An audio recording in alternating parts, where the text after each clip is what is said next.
Welcome everybody to Hump Day Hangouts. Whether you're watching us live or you're checking out the replay, we're happy you're here. And we are going to get into answering your local SEO questions here shortly. We got a couple of quick announcements, but first wanted to take a minute, say hello to the guys, see what's going on, and maybe say hello in the live chat and see who's here today. So, Chris, how are you doing today? Been good. Been busy cooking in the labs as usual, and yeah, taking it easy at the moment. Other than that, Nice. New headphones, or do we just never see you with them? no, just different ones because like I'm not at home. I'm at a different place today. Cool. Bradley, how about you, man? How you doing today?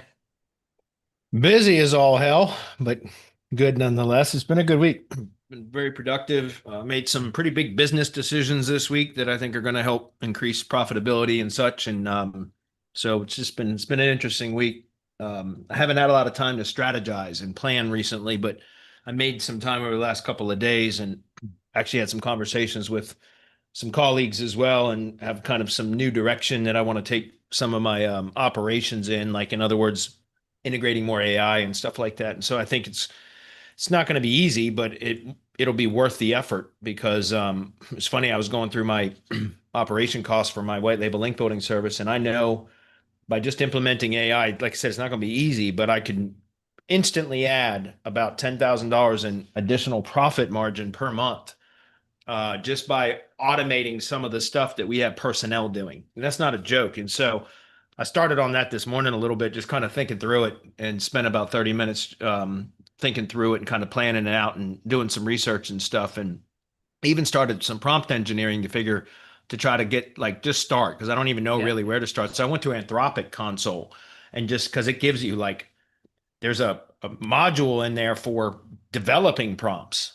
And so I just went in there and just described what it was that I wanted to do, and it gave me a really clear prompt right off the start. And it needs tweaking, a lot of tweaking, but it was Yeah. a really good starting point. So it's going to be interesting. But this is, I think, where finally, like, I'm starting to put the connected dots between, like, implementing AI for like agents that do very specific things, but then implement, maybe chaining those together. But there's so much stuff that I have not automated that I can in my because my entire career I've spent kind of training people, and so hiring personnel to do things. But AI has got to the point now where so much of the stuff that we're paying virtual assistants to do can be done via AI, which will significantly lower overhead or operating costs, which just means it increases profitability or allows me to lower prices. Either way, it Yeah. still ends up, less bloat, if that's clear. So pretty interesting. I'm hoping to try to get some of this stuff done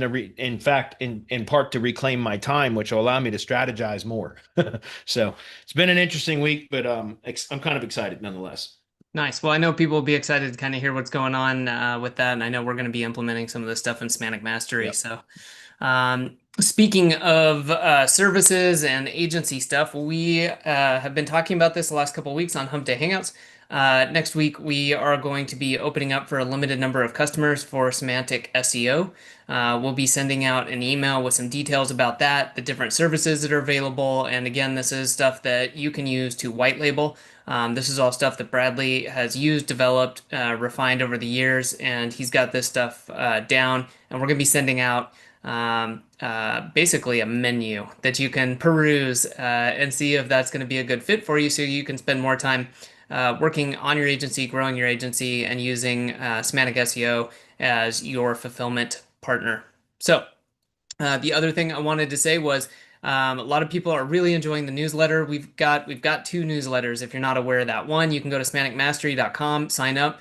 We send out two great emails every single week, week in, week out. And if you like that, then you'll definitely love the local mastery newsletter. With that, we condense a lot of great information that Bradley puts out, and we have 5 to 7 actionable local SEO insights every week with action items for each of these. And this is all in a newsletter form that you can read in under 30 minutes, and you should be able to implement one of these things every week, if not taking multiple, and if you have a team, maybe delegating it. So this is a fantastic way to stay up to date, to see what's going on, and to get some actionable changes going. And if that's something you want to check out, you can find out more at localmastery.semanticmastery.com. Last but not least, Bradley, I think you wanted to share a tool, or rather a service, kind of, or both. I forget exactly. But do you want to share a little bit about the podcasting Yeah, behind I'm the scenes excited there? about this. So Derek Pierce, a lot of you guys that have been around for a while will recognize the name. He's more in the affiliate SEO side of things than really local marketing, and always has been for the most part. So, but he's got solid training. He's one of the good guys in our industry, in my opinion. I've always respected him, and I know he's got good training, produces good stuff. I bought several of his kind of training courses and programs over the years, and it's just an all around good guy. So, anyway, I got introduced into his AI podcasting system. I don't know, about 5 or probably 6 weeks ago now. Adam, if you want to drop the link, that would be a good time. Now, I'm going to demo this for you guys just briefly. I want to show you guys what I had. Now, just to be clear, it's a training program, but I purchased it, and then I purchased it for semantic mastery so that I could show, excuse me, so that we could put one of our team members, our virtual assistants, into the training and then build it out for semantic mastery. Okay. But once I got access to the training course and I logged in, there was a done for you option as well. And I went ahead and purchased that for Tree Care HQ. So we bought the training for semantic mastery to be implemented by one of our team members.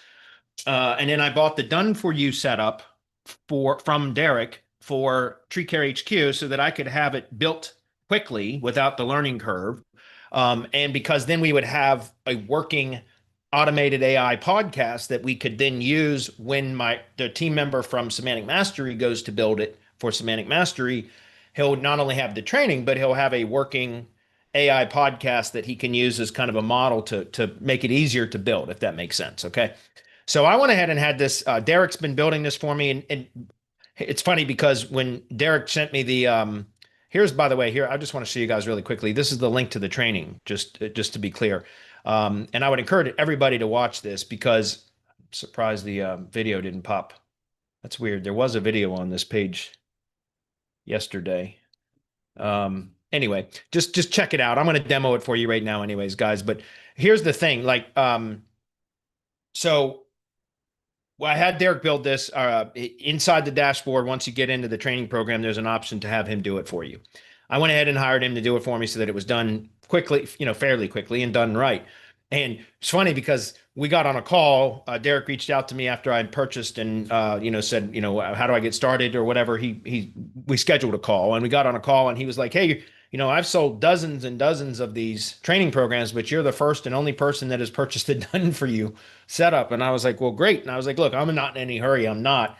So take your time. Because he was like, well, this will be good to have that, not be under pressure to have it delivered within a certain time frame. Because he said this will help me to develop the fulfillment side of building this for others. And so I've been, it was totally cool with me. I'm under so much, got so much work all the time that I really didn't have a lot of time to devote towards it anyway. So that's why I purchased it done for you. And I said, take your time. We'll work through it. So it's almost 100% complete. We got one more meeting, him and I together, Derek and I, where he's going to transfer all the accounts. We're going to make sure that all the accounts get transferred properly because remember, everything was all set up under their own IPs or, through their PCs and everything, their team. So whenever you go to transfer accounts and change to where I would be logging in from a different account, there's going to be the 2FA, two-factor authentication and all that shit. So we've got one meeting left to schedule, which will be next week, where we'll be on a call together and we'll make all those transfers so that I can get access to everything and it'll be finalized. But this is incredible, guys. I'm really, really impressed with this. And so I think the training's $700, I believe, which is not a bad price. Yeah, $697, I believe. But here's the thing. I mean, you guys just go to Google and go to Bing. Go to both Google and Bing. And this is just the starting point, right? We just started this. It's only been a couple of weeks that we've been running this. And there was some time where it wasn't, while I was getting it set up. Now that it's pretty much all set up, it's automated to run every Monday and Thursday. And it's really, really interesting. Let me see if I can pull up. Give me 1 second. Let me pause the screen. I'm going to show you guys something else. Let's see. This is going to be podcast questions. Yeah, here we go. So this is the podcast questions that I use Grok to help develop the questions based on 6 different topical categories: marketing and advertising, reputation management, local SEO. I can't remember the 6 categories off the top of my head, but there was basically 6 categories that I used to have Grok create 10 questions for each category. So there was basically 60 questions. And the automated AI podcasting system, it pulls the questions from here, and then it goes out and it's through Make. It has I had to purchase a Make account, so it pulls in from the Google Drive file, or the Google Sheets file, excuse me. It pulls in the question, and then it sends it into 11 Labs. Well, it kind of creates the script and everything, and then it sends it into 11 Labs, which then I, had to purchase an 11 Labs account, and I uploaded a whole bunch of content, video and podcast content, so that I could clone my own voice. It takes like, I don't know, I think it's like 10 hours of audio or something that you're supposed to upload. It was a lot. But I ended up cloning my own voice in 11 Labs and all of that stuff. And then he set it up with the syndication component. So this is where it gets powerful, guys. And remember, this just got started. So I'm getting to a point with this where I think you guys will see the value of having something like this, not only for your own agency, but also to potentially be setting these up for clients. Because what Derek told me was that, a lot of the podcasters, AI podcasting systems that he sold have been for, various different types of marketing. But that specifically, there's one, I think he said it was a roofer that had one of his students, Derek's students, bought the course and set this up for a local roofing contractor. And the roofer is just crushing it because of the authority that these types of podcasts and the podcast platforms have by publishing content. And when it's all 100% automated, and there, by the way, there's options to semi-automate it too, where you can have a review process in before things get published so that you can edit it and all that. I said I want it fully automated. So I went ahead and just had him set it up that way. But in any case, when you see just within just the 2 weeks that this has been running, the kind of exposure that this is creating for me in just a minute, when I'll show you what's kind of some of the search queries and stuff, and then understand that language models are thirsty, right? They're hungry. Language models are looking to ingest content. They're constantly looking for new content to ingest, and from all different types of formats too. Right? We talked about text. We all know that, right? Audio, video, etc., image, all of that stuff is important. And so this just gives another way to help to influence AI, right? And language model searches. So because a lot of that, which is why we did that the webinar with Jeremy from Press Advantage last week, was because press releases are being consumed by language models right now and being returned, or they're being referenced within AI search. You see a lot of the reference points that are being brought up by AI search and in AI mode and Google, et cetera, are press release references. So podcast references are also super valuable, and especially for language models, right? And the system then pulls the question from that sheet, and I can add as many questions as I want. This will go on indefinitely. And I just have it set to 2 posts per week. But then it goes into the Make, and then from in Make, where all the other kind of automations are all kind of integrated with it. It then goes and creates, it goes to 11 Lab, creates my voice, or adds my voice to the script. And then it goes and it publishes the first podcast. And then from there, it distributes out to all the other podcast platforms. So this is the site that I had set up on a subdomain. It's still in progress, guys. I don't even know how to edit new WordPress sites. I honest to God don't. I had to contact my web guy again today just to find out how to get to the SEO settings of the page. Like, I just don't know how to. I fucking hate WordPress, just to be clear. But this is a WordPress site, and it's on podcast.treecarehq.com. But then you'll see that these are the other. So there's the feed URL. But take a look at this, guys. I'm just going to open up a few of these, and then I'll come back to kind of the process here, because I think it's important. I think there's a lot of potential with this, or else I wouldn't be spending time talking about it right now, guys. We don't typically promote other people's stuff unless it's something that we're actually using. But here's Spotify. Here is the Amazon. So I'm on Amazon podcasting or whatever as well, Amazon Music, I guess. So there's that one. Then there's Player FM, but you have to be logged in to see them. So I'm not even gonna. That's why that one's highlighted. Deezer. Here's another one. So this one's got it's called the Climb to Profit podcast. The audio is very good. The cadence is a little bit off, like the inflection and stuff is a little bit off, but the voice sounds like me, right? Just the cadence is just a bit off. But there's Podchaser's another one. Pandora, here's another one. Then we just got SoundCloud set up with I think just on Monday, I think was the first episode that came on the SoundCloud. Which I'm actually going to upgrade SoundCloud because with the free SoundCloud accounts, it's very limited as to how much content you can have. And I'm a heavy SoundCloud user personally because I listen to a ton of music and I love SoundCloud. I'm a paid user, so I'm just going to upgrade to what they call a SoundCloud Pro account, which will allow a lot more hosting and everything else because this is one of the more powerful platforms for sure. And then we have the YouTube channel, a separate YouTube channel that was set up because the podcasts are all turned into shorts. And so this is a separate YouTube channel set up for basically just syndicating the podcast to as shorts. And by the way, if the podcast goes over 3 minutes, it'll still publish, but it'll publish as a regular video instead of as a short. And the shorts drive typically more traffic, especially as you get more, content and such on there. But let me pause the screen for, oh shit, you guys, God damn it. Was my screen paused that whole fucking time? Nobody told me. Jesus. Okay. Sorry, guys. Let me go back to where I was looking at. I had the screen pause for a minute. For several minutes. So let me start back at the top here. Here's the sales page. The link is in chat. There was a video there. It might be my cookie blocker that's blocking it, possibly. But anyways, you can scroll through here and take a look at it. So here's the podcast site. This is what I'm sorry my screen was paused, guys. I wish somebody would have told me. Here's the podcast site. Like I said, I had one of my team members work on developing the site for me because I don't even know how to edit WordPress anymore. I really don't. With the block editors and everything, I have no desire to work in WordPress. Here's the YouTube channel. Whoops, wrong one. Here's the YouTube channel. Here is SoundCloud. Here is Pandora. This one is Podchaser, Deezer, Amazon Music, Spotify. All right.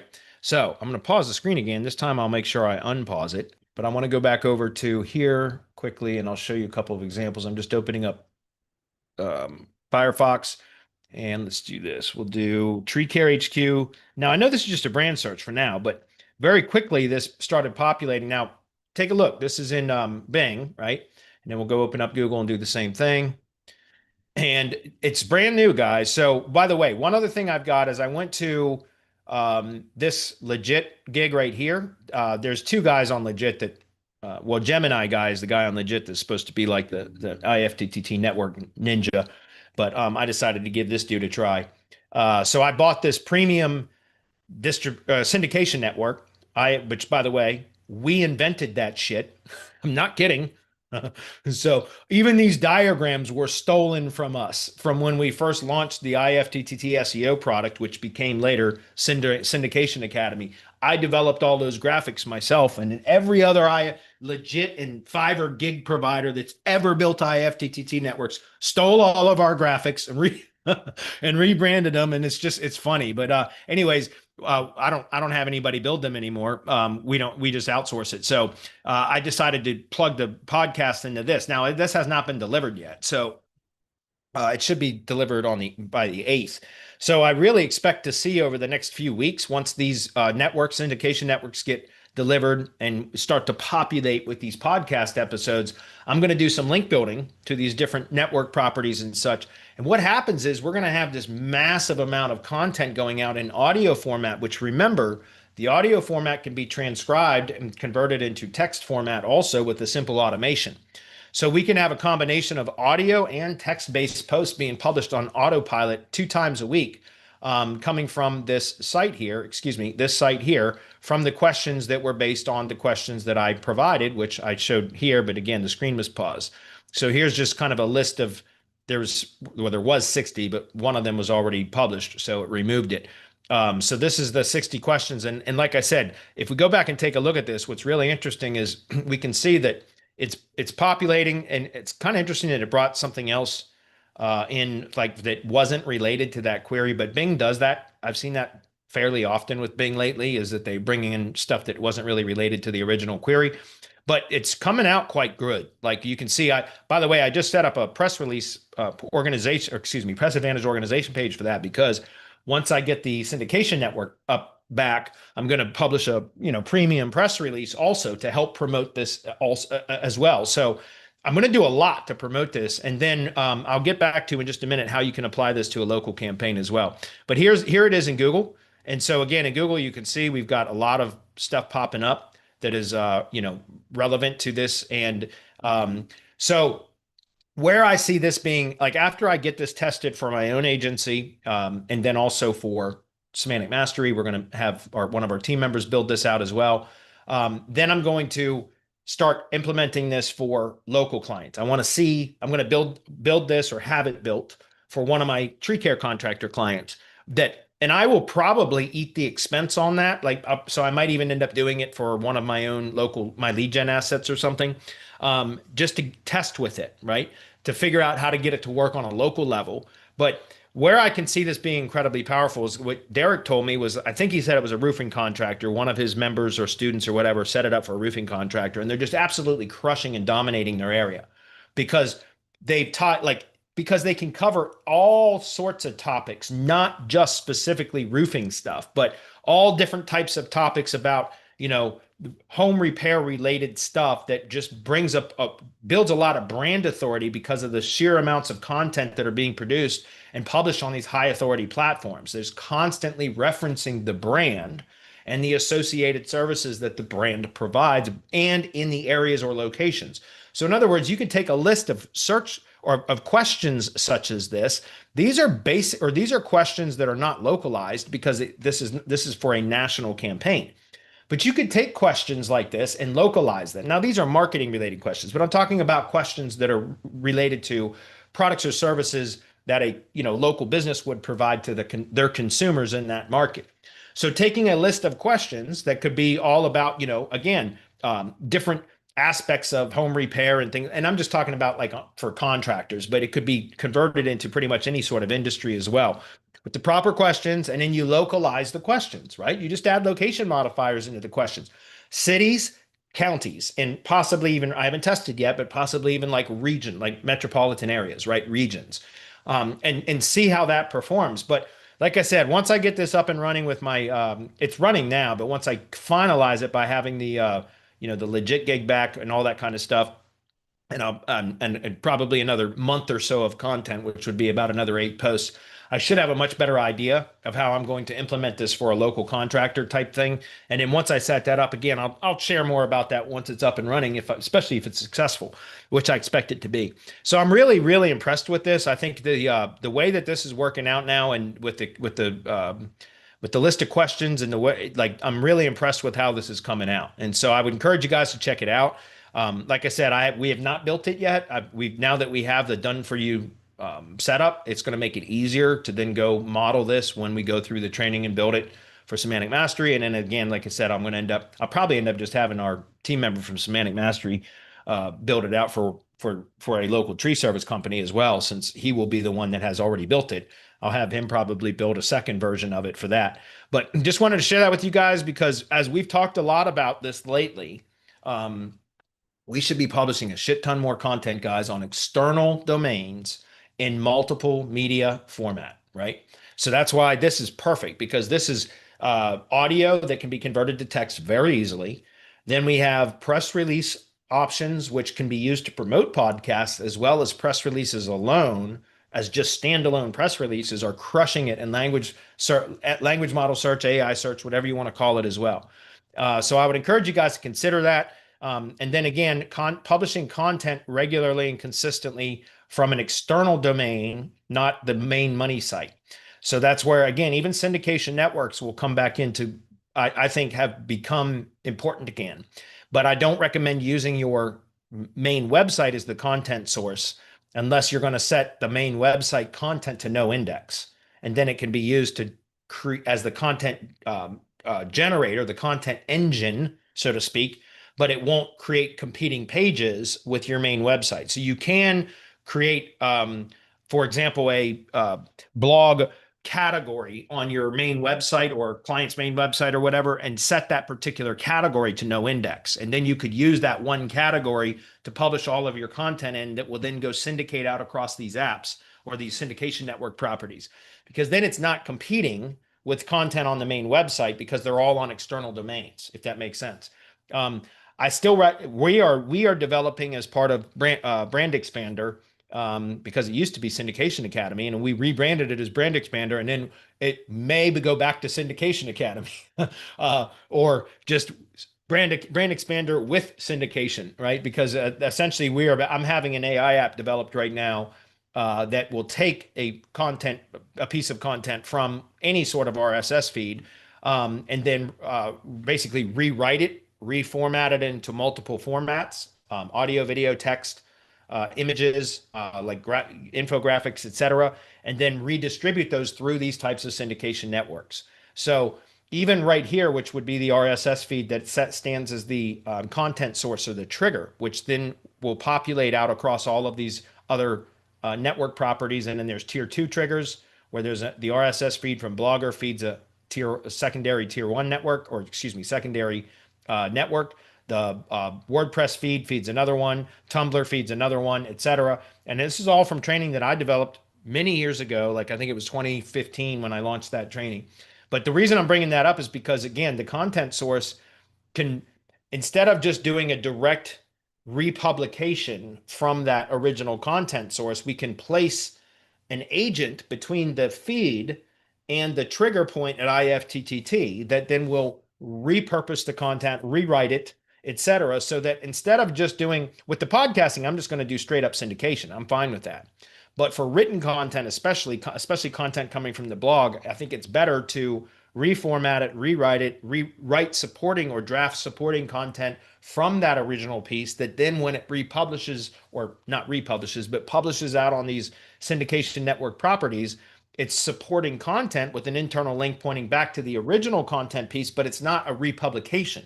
It's new content that has been developed from, like, for example, each H2 of a particular original article source could be its own kind of subtopic for a new article, right? So you could have like an article with 5 H2s, for example, and then it could have 5 supporting articles, because each one of those H2 could end up creating a separate supporting article that then would be published on different platforms. You see what I'm saying? So we can get very, very advanced with this stuff now because of AI. And I think that is where we're going to have an edge over everybody else, right? Is by, if you implement this type of stuff, press releases, automated podcasts, syndication networks with the AI agent that can reformat and develop new content from the original source, so that you're not just republishing, but you're creating new content, but just cascading through this large network of properties and sites. You can't help but get referenced by the language models in that regard, because remember, think about like applying this sort of a process to a tree service contractor, right? In a local market, right? All of a sudden, you've got all this content being published regularly that is being syndicated and republished across dozens and dozens and dozens of properties, many of which are very high authority properties. There's no way that most other local businesses are going to be able to compete with that unless they hire people like us. You know what I mean? And so it's really kind of an unfair advantage that I see. And this is going to be, I mean, I can tell already from kind of the how quickly these things index and everything, that this is going to be very, very good. And I can't wait to see how it applies on a local level too, but I got to prove it out for my own agency first. So anyways, just want to share that with you guys. We'll go ahead and jump into questions now. Sorry it took so long, but fortunately we don't have a lot of questions. So Cool. All right, let me back up. Go check it out, guys. Derek's a good guy too. And if you end up purchasing it, just let him. If you end up chatting with Derek, let him know that I referred you, because he's a good guy. So, all right, let me get to the questions. Where were they? I think I already shut it down. Stand by.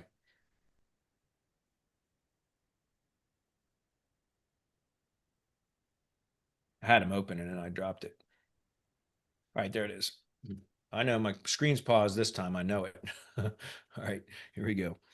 All right, so the first question is from Huzzy. He says, hey, Bradley, how does a press release organization page help SEO compared to just buying one-off press releases services from Globe Newswire or Access Newswire? Because it becomes like a landing page. It's one of our primary tier 1 assets, primary branded assets. It has been for at least 6 years, if not 8. Press Advantage organization pages, they look good.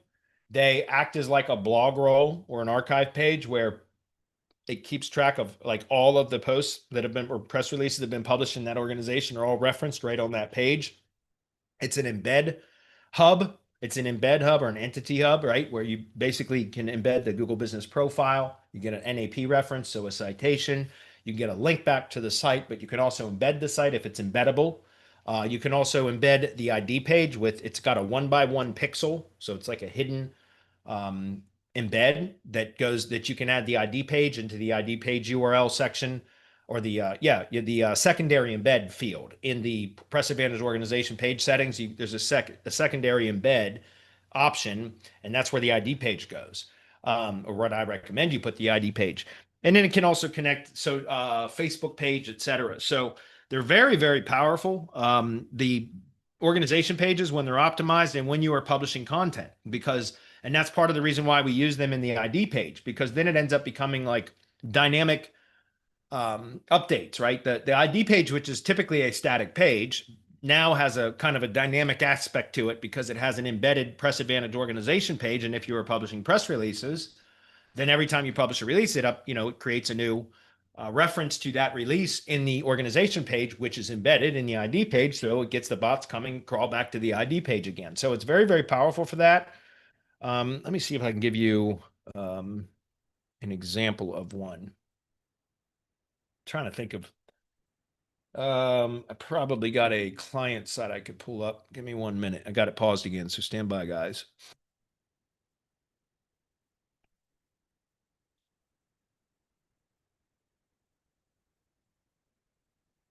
Oh, come on. Here's one. Here's an example.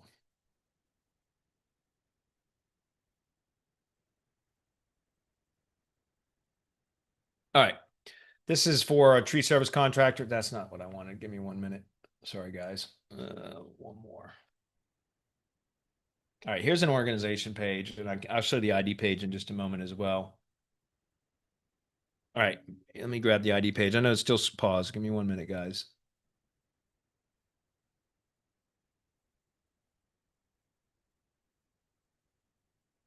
All right. Here we go. So here's an example. This is the Press Advantage organization page. And so this is what I was talking about. Now that looks like that's the home page. That is the home page. That should be the location landing page. So that needs to be updated. But here's an example. This is the organization page, right? See, they look good. By the way, there is an iframe version of it, which gets rid of this header. So you can, that's what we embed. So that's I_ right there before organization. And you'll see it gets rid of that header and everything. So this is the URL that you would embed. But then if you take a look at the ID page, you'll see that here. That's the ID page. Oops, right here. So, and that's cool. Before it was showing it was blocked. But so here's what I'm talking about, because now every time we publish a post, that goes onto this organization page, right? And so it updates this section of the ID page. And then when you build links to this, right? Now you've got, whenever you're building links to this, you're powering up, think about it, all of the press releases that are referenced or linked to from within this archive page, basically. You're also getting the Google Map, Facebook page, and the website itself, plus the 1x1 embed, which is, I guess, hidden behind this now, but you can usually see this little tiny square right underneath this website preview section, and that's where the ID page goes, and here's the ID page, right? And so again, it's just creating this asset that not only can rank, but it looks good and it acts like a landing page, because everything in here is specifically tied back to that one company. So we use this as a very critical part of our process for producing results for clients, and we have for many, many years. So it's just a really nice. And by the way, if you look at, like, this one was just published yesterday. Take a look at this. Like, you can see, like, these press releases look great. The individual releases do. Again, it's basically acting like a landing page. And it also, each individual release has all of the, at least a number of releases that are, listed down here as well. So whether you're hitting the organization page with links or an individual press release with links, you're still getting to power up the other kind of related press releases. So it just becomes a very, very, like, I love Press Advantage, the site for building links to press releases. When I'm doing press release stacks, I always use the press release URL from Press Advantage as the target URL in the subsequent releases in the stack. instead of linking to like Yahoo or Globe Newswire or USA Today, I always link back to the Press Advantage domain because again, or the organization page, because it's powering up this plus all of these assets plus all of the other press releases, if that makes sense. So that's why I prefer to use Press Advantage. The press release is published on Press Advantage as the target URLs within stacks, if that's clear. Okay. It's a good question, but we're going to move on. Okay. Next one is from Alex. He says, hey, Bradley, do you think it's smart to create a badge with a link back to the directory and have the business owner install the badge on their site to pass some link juice to the directory site? Kind of how websites like UpCity do, where they have you embed a badge on your site. You could test with it. Reciprocal links on external domains typically don't work that well. They don't usually perform well. Like Google killed that many, many years ago. Like, again, reciprocal links, like before PageRank was taken away from the public, like before Google removed PageRank ratings and everything from the public, which was, again, many years ago, there was a, very old school SEO tactic was reciprocal linking. That's why there was, it used to be every time you would get into a directory, they would ask, require a link back, or else they wouldn't, your directory listing would be unverified or come down or whatever. Seriously, if any of you guys have been doing SEO for a long time, you'd know that, right? They used to, almost all directories used to do reciprocal linking. They would require a link back to their directory in order for them to make it live and keep it live. And that was because of what you're just asking for. There was an SEO benefit from it. But the thing, so Google caught on to that many years ago and killed it. And before PageRank went away, you could see that because basically reciprocal links from two different domains would kill any passing of PageRank between those two sites. If that's clear, those two links would cancel each other out. And so it really became. Look, I'm not saying it's not effective. I'm just saying you can test with it. I don't know how effective it is anymore. We got away from doing reciprocal linking many years ago because when PageRank was still something that we had access to, you could see it, you could test it, measure it, and we could tell that and Google came out and saying reciprocal link doesn't affect or influence SEO anymore. And so that said, apparently, and Marco Benavides, one of our former partners, he was one of the guys that would study the patents and all that kind of stuff. That shit makes my head hurt. Like, honestly, trying to read those patents and everything. No kidding. I always preferred just letting somebody like him that enjoyed that kind of stuff do it and then summarize it, put it in layman's terms for me. And that's how I would understand the algorithms, by letting somebody much smarter at that type of stuff decipher the patents and then explain it to me in layman's terms.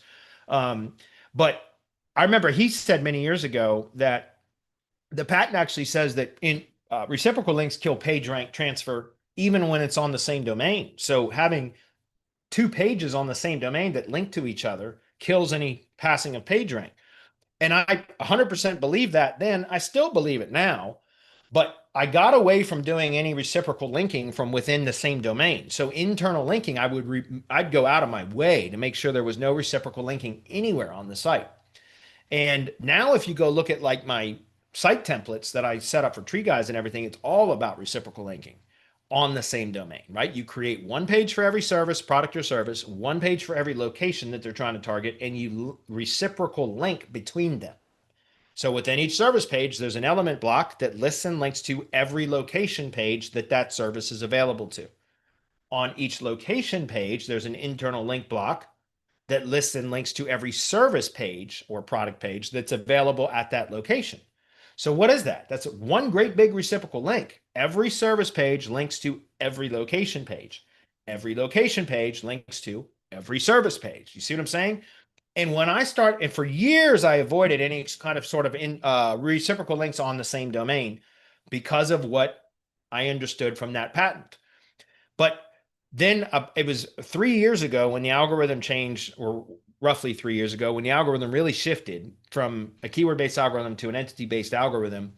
And I started doing a lot of testing, what I call category and topic research or category and topic optimization. You guys know about that, should know about that. I've talked about that dozens and dozens of times over the last couple of years. But anyways, that's when I started testing with reciprocal linking on the same domain. And sure enough, it created a significant performance gain, and how the sites would react in search. right? We're not talking about, but by the way, it also helps to influence the link, like when building links. Think about it. When you build a link to a service page in the configuration of the setup, the formatting that I just explained with the internal linking scheme that I just described. If you build a link to a service page, what happens? All the relevant link equity, right? The link equity and relevance flows through that service page to all of the relevant locations because of the internal linking scheme, which those are contextual links within the content body of that article, of that page, if that makes sense, meaning within the body tags. Contextual links are given more significance than navigation links. That's why this is more effective. So when you build a link to a service page, it's going to flow through that page and hit that element block with all the internal links to the location pages. So that link equity and relevance is going to flow to each one of those location pages. And when you build a link to a location page, what happens? Same thing. It flows down to the service page or product page block, whatever it is, or element with internal links. And it's going to flow to all the relevant service pages. And remember, because there's a reciprocal link between them, it creates like an internal link wheel because the link equity goes into the original page and then it flows down to the page to all those internal links to all the, if it's a service page to all the location page, but then each location page has an internal link block that goes back to all the services that are available at that location.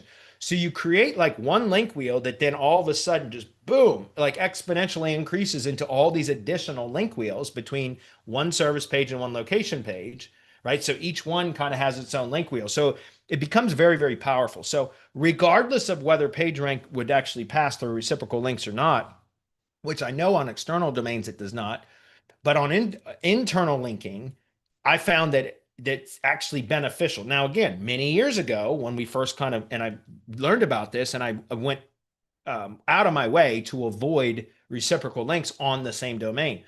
It didn't affect it, like it didn't provide performance gains like it does now. But now it absolutely works. Whether it passes PageRank or not, I don't care. It doesn't matter. It helps the site to perform better. And I think it makes it easier for Google to understand the site too when you link. So to get back to your question, do you think it's smart to create a badge? I don't know if it's smart or not. I don't know if it's effective or not. You could test with it. I know that it's not supposed to pass PageRank. We know that it doesn't pass PageRank, but will it have a gain? Like, will it produce a gain in search performance or not? Or will it make it drop? I don't know. You'd have to test. Fortunately, you could do that with a couple of clients. You could just ask them, hey, look, I want to try. Look, always be transparent, right? You could tell a client, like, look, I want to try something to see if we can get better results for you. If I sent you a badge and or if I do it for you, can I add a badge to your site in the footer that just says, powered by or whatever, and then link back to your directory? Just be transparent and ask your clients. Just say, look, I want to do this. Set it up for free, right? Just say, look, would you mind if I added this badge to your site? I want to test something. I want to see if this, and if it, monitor it, do it for a handful of sites, 5 or 10 sites, and then see if it produces a gain. If it doesn't, just go remove it, right? Or if it causes something to drop a little bit, remove it. If you have your own lead gen assets, do it with that first. But you can always ask clients. Like, again, guys, I always try to be transparent with clients. And if I'm trying something new and I don't have enough of my own assets to test on, and I feel it's safe enough to test on a client site, then I'll bring it to their attention. I'll just be honest with them. Like, hey, look, I got something I want to test. Would you be okay with me testing with your site? And if they give me the permission, then I run with that, So check it out. And I don't know. I just test with it and you can find out. I don't think it's all that important to create reciprocal links from external domains anymore, but it may still help. So give it a shot. Next question. I'm just wrapping up the DHA SOPs, and I did have a question about reactivation or smart review setup. Are we using directory domain, name, account, and phone to do the reactivation emailing and SMS campaigns on behalf of the client? No, you should set up a whole separate domain for that. Or are we setting up the client on their own email workspace account in the LLG snapshot? Well, yeah. Okay. So to be clear, if it's when I set up clients, let me see if I can pause the screen and demonstrate this very quickly. Give me 1 minute. This will make a lot more sense if I can show you. All right. Here's an example.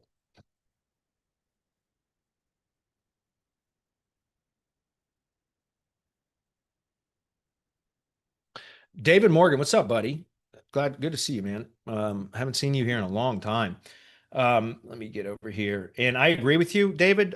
Internal links, that's what I was just basically stating. The reciprocal links internally tend to perform really well.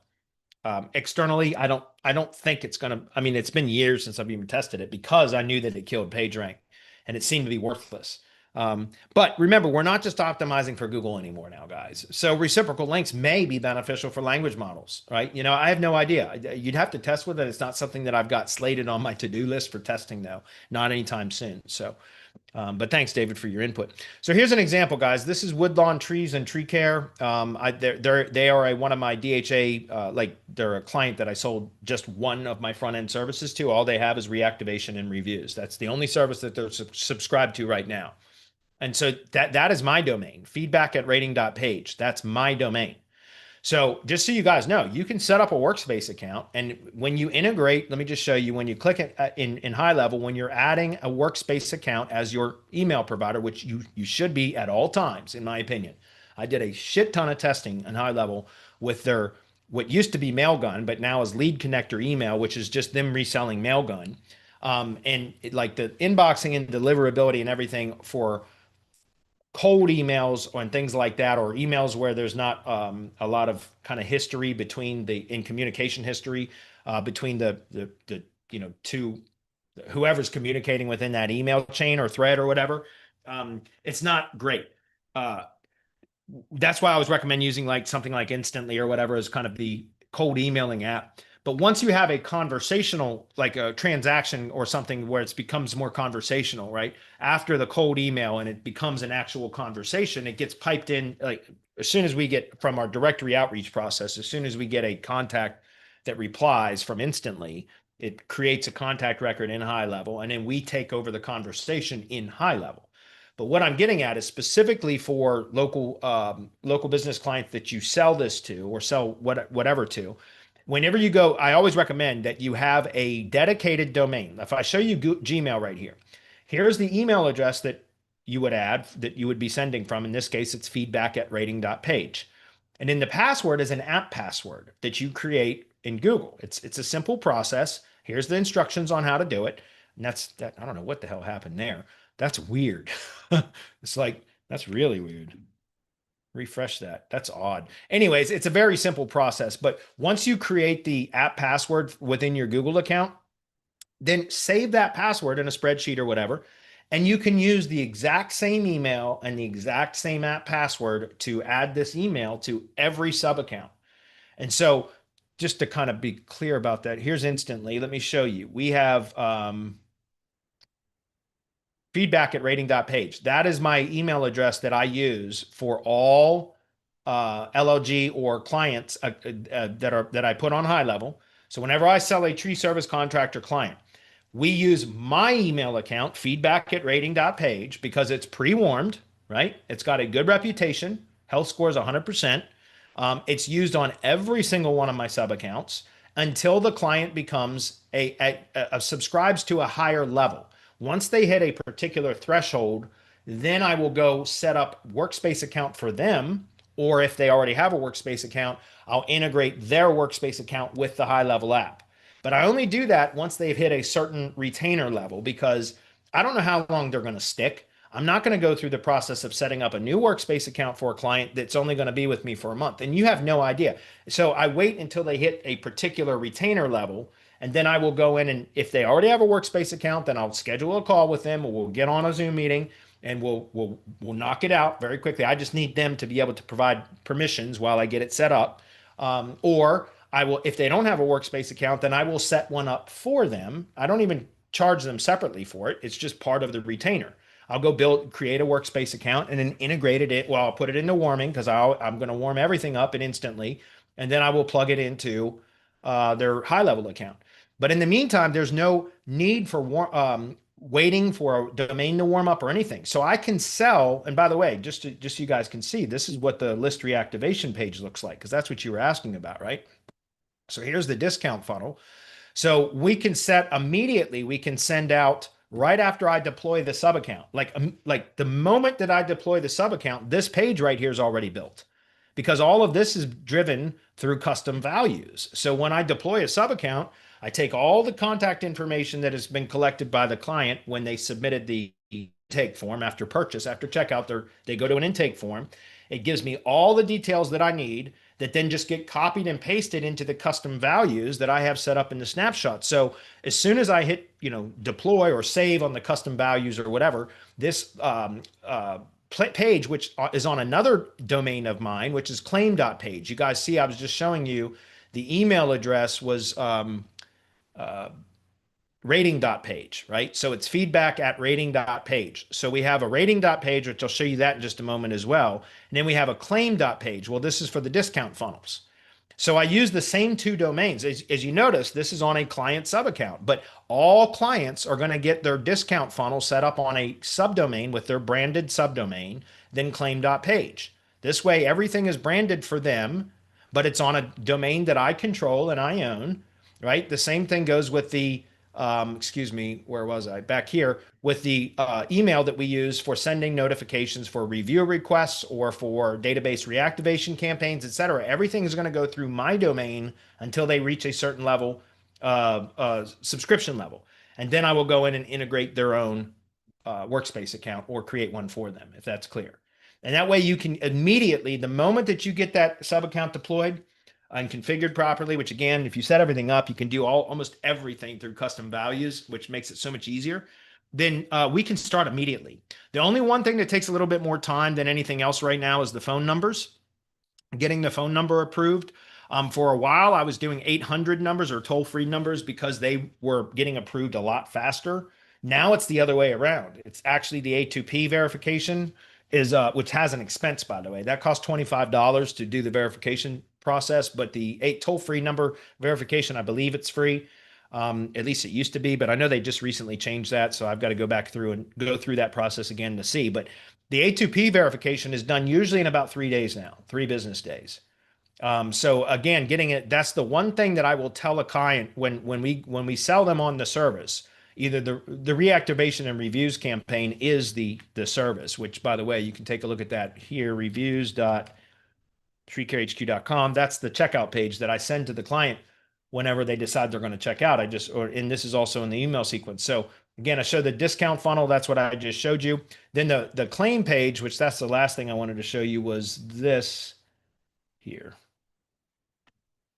The reviews, that's going to go back to the smart reviews here. And then you'll see that the claim.page domain, or excuse me, that the claim.page domain is used for the discount funnel.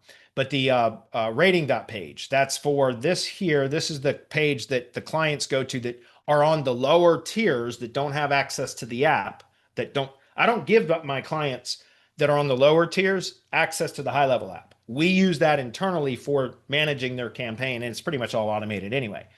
They have to hit that higher level. Like so get back to the question was, do you add your own email address or their email address? Like I said, when they hit a certain level, we then add their email address. That's when they get access to the high level app too, by the way. Any of the lower price services, we keep everything in-house to where they don't have access to the app until they hit a certain level. So this is every single one of my clients automatically have this page here where they can go at the end of every job, or they can have somebody on their team do it, whatever, or once a week, whatever. They can just go directly to this page and submit their clients or their customers' information. So at the end of every day, I tell my tree contractors either do it once at the end of every day, just go in at the end of each day, pull up this page, bookmark this page, go to this page and enter in the job, the contact information, just name, phone, and or email. It has to be one or the other of these two. I always recommend both. But then you just submit each of the names for the jobs that you completed that day, or do it all at once a week, right? Like every Friday afternoon or whatever, go in and enter all your customers that you completed jobs for that week, because this automatically adds them into that system, the review request system, which then sends out from feedback at rating.page, the email requests and everything else. Like I said, the phone number is the only thing that can kind of hang things up with this type of a setup. But what I always tell the clients is that we'll have this campaign up and running within the next 7 days. And so what happens, and I've never had anybody really give me a hard time about that. So I just tell them, like, it's going to take a few days to get everything set up and configured. We should have this up and running within the next 7 days. And usually before 7 days, because the A2P registration stuff, like I said, is usually back in about 3 days. then we like to under promise and over deliver. So if we say it's going to take roughly 7 days for us to get it set up, and within 5 days we contact them and say, hey, we're ready to go, then they're happy, they're pleasantly surprised. So that's what I always do. And then, by the way, if you had to try to get some reviews in for a client immediately, because here's the thing, there's a little bit of a delay between when they check out. So when they've made a purchase, they parted with their money, and the service starting because of the configuration and the registration process and everything else. So if it's one of the clients that aren't so understanding, or that are starting to get a little bit antsy, like they're second guessing or having buyer's remorse because they purchased something and they're not seeing a tangible deliverable immediately, then there is another method. I'm not going to reveal it here, but there is a method that I talk about in the mastermind and in the SOPs, where we can get on the phone with them and generate minimum of 10 reviews within the next 7 days. We could do that immediately. And so there is a way to get some reviews coming in while you're waiting on a phone number to be approved in the sub account, if that is if that's a problem. But again, I've not had a problem with that.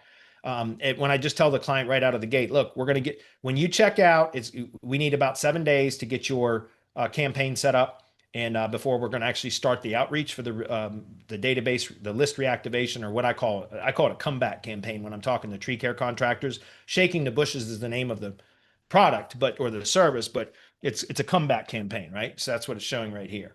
And I say it's going to take about 7 days. And then, like I said, usually within 5 days, I contact them and say, we're ready to go.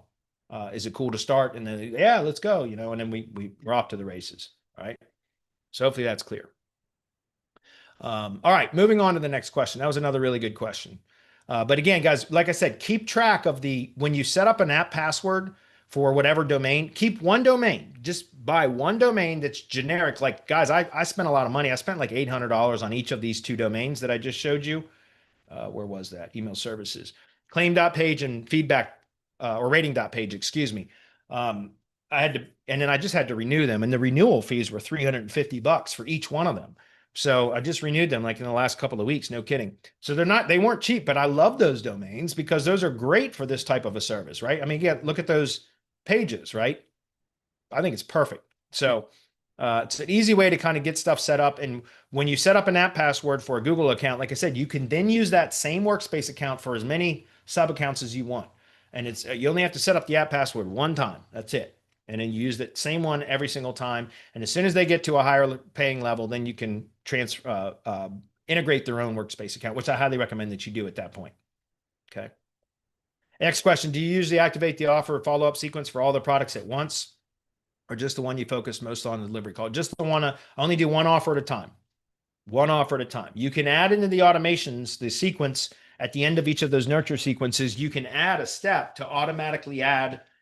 Once they complete that, you can put a wait step in and then say add to another workflow and assign. So you can daisy chain offers, nurture sequences together through the workflows by just adding, adding that element the action element, which will add them to another workflow. I don't like to do that.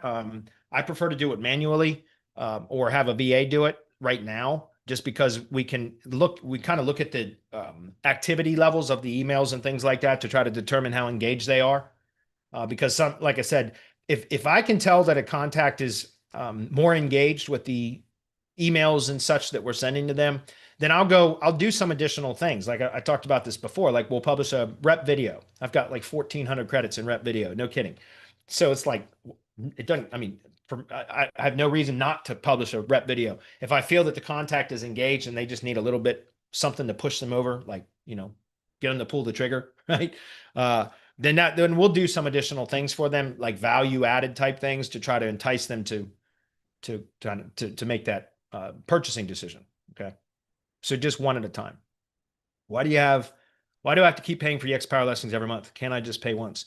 No, not for Yext. If you want to pay, Yext is because it syncs, and that's why you're paying for it. If you don't like that, don't use it. Go get citations built by a provider with a one-off service. That's it. Just make Yext is convenient. It's fast. It's high authority. You can make changes quickly. I like to use Yext for that reason, but unless you can find Yext at a decent price, I don't recommend it. Right. So contact Yext, complain to them. You don't have to keep paying for citations. I do recommend it. By the way, if you go through the local ops system that we just launched last week, you'll see where I provided multiple other sources that so that you're not paying consistently for citations. Instead, you're paying one-offs instead. Okay. Don't use the X if you don't like it. That's all. There's plenty of other options. Jay says, if I have a service area of business in Texas and I have location pages for multiple cities in the metro area, my current location landing page slug for the city of Austin is service area is Austin. But what is the best way to nest specific parts of Austin, North Austin, West Austin? Should it be URL/service area/West Austin or service area/Austin/Austin/West Austin? Well, technically, if you're talking about supporting pages within the city of Austin, so neighborhoods or districts within the city, they should be nested as child pages under the Austin page. That's proper hierarchy. Does that make sense? So you would make them either child pages of the Austin page or posts in the Austin category. However, I'm not sure how you have your site configured, Jace, but if it's, if you've got service areas in, like this, if this is your URL structure, then West Austin would be a post, right? Because this would be a top level page. This would be a child page. This would be a post. That makes sense.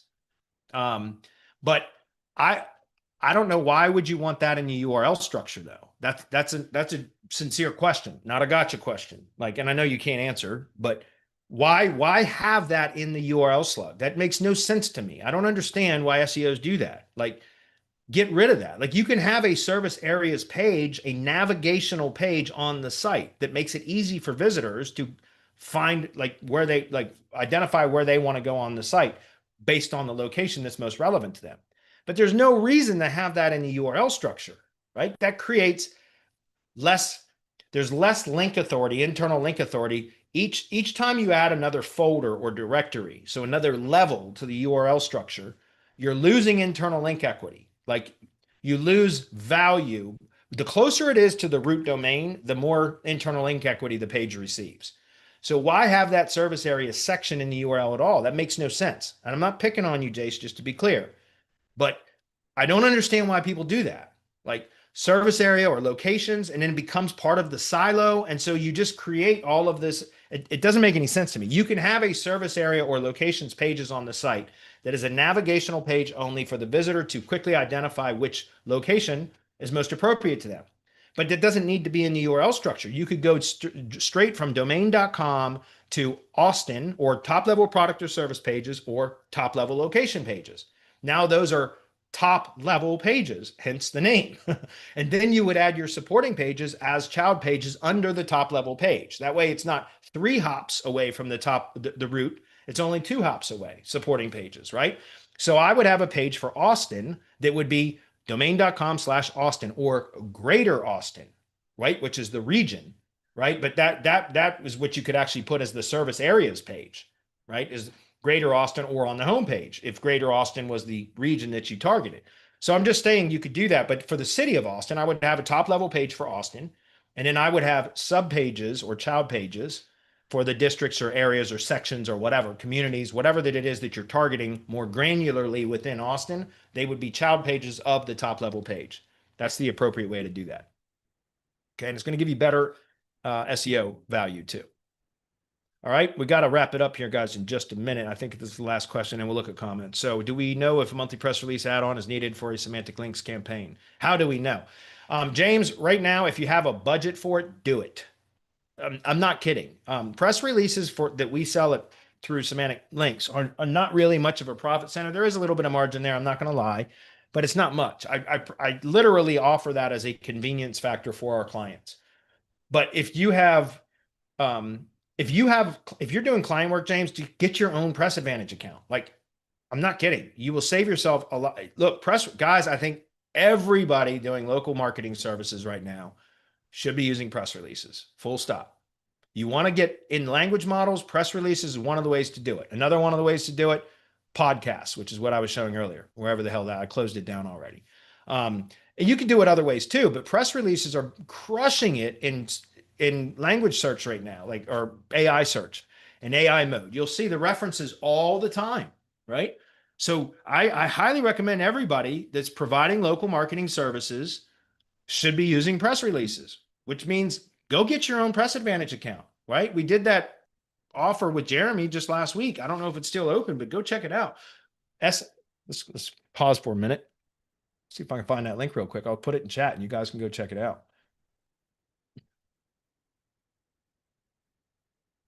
Here it is right here. I'll put this in chat, guys. We'll see if it's open too. And we got to wrap up. I know we're over time. See if it goes up. smshort.link. No, I'm logged in there. That's why it won't. It's going to take me into my dashboard. So stand by. We'll go here. Get your own Press Advantage account. I mean, look. Yeah, that's it right there. It's still up. Anyways, I would highly encourage you to do it. If you've got enough clients to support that, then I would absolutely do it. But to answer your question about how do we know if it is needed for a semantic links campaign? Because look, we don't use press releases for link building purposes. We use press releases for building branded location authority and for improving map search. But now there's that third component, which is for optimizing for AI search. I'm not kidding.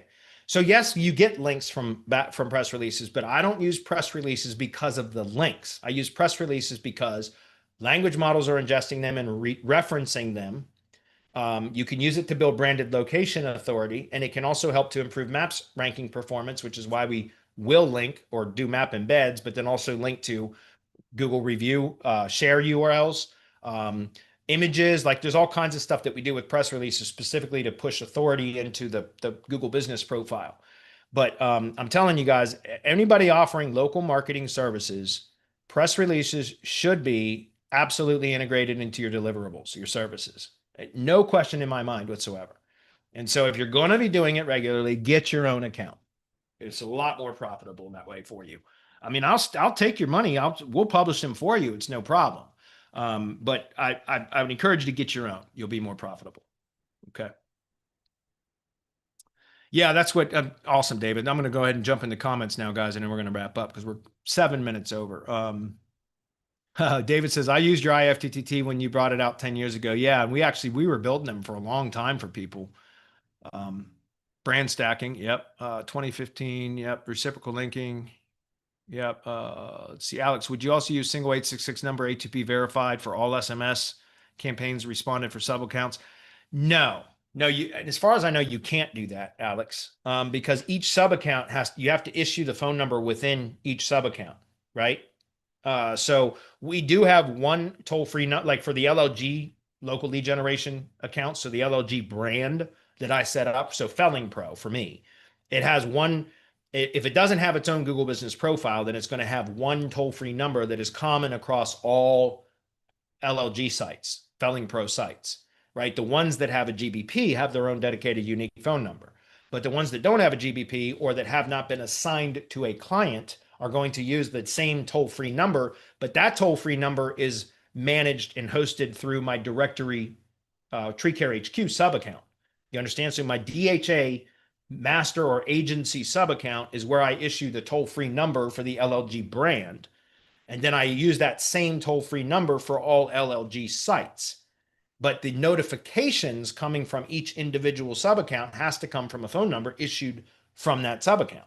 So that's why I was saying before, toll-free numbers were being approved a lot faster, but now it's the opposite. Now it appears that A2P local numbers, but there's an expense, $25. That's why we don't typically do that until we have a paying client. So again, for the LLG branded sites, if it's an 800 number that is managed through the DHA master or agency sub account, then whenever we monetize that LLG site by either renting it out, selling the leads, or assigning it to a contractor or client that we've sold retainer-based services to, because I use that as the LLG site as a sales tool, then we will go in and create the new phone number for that LLG account, register a phone number, because now we got a paying client, so we're using their money to pay for the $25 A2P registration fee and for the usage of the phone number, et cetera. Does that make sense? So again, we're building our assets using our clients' money, right? OPP, right? Or OPM, other people's money. All right, hopefully that's clear. David says, okay, that's actually great business advice. I needed literally a great nugget. Hi, thank you for the valuable content. Does the mastermind include snapshots? Yes, Rashid. Very quickly, I know we're way over, guys. I apologize for that. But all the snapshots that everything that I provide is done via SOPs. And like, for example, the DHA stuff that I mean, here you can see right here, guys, I'm constantly adding to and updating SOPs, and I always post in here about it. But here's the DHA, or the Directory Hybrid Agency SOPs. And in here, these are in proper sequential order. You can build the whole DHA program on your own by following these SOPs. They're all available for you right here. And so if we go take a look at, let me get in here. I'll just give you a quick example. We're going to go to the directory CRM. Here's the SOP for that. And right here is the directory, the snapshot is here, right here. If you own your own high-level account, then you will need to import this snapshot, DHA Master Directory CRM.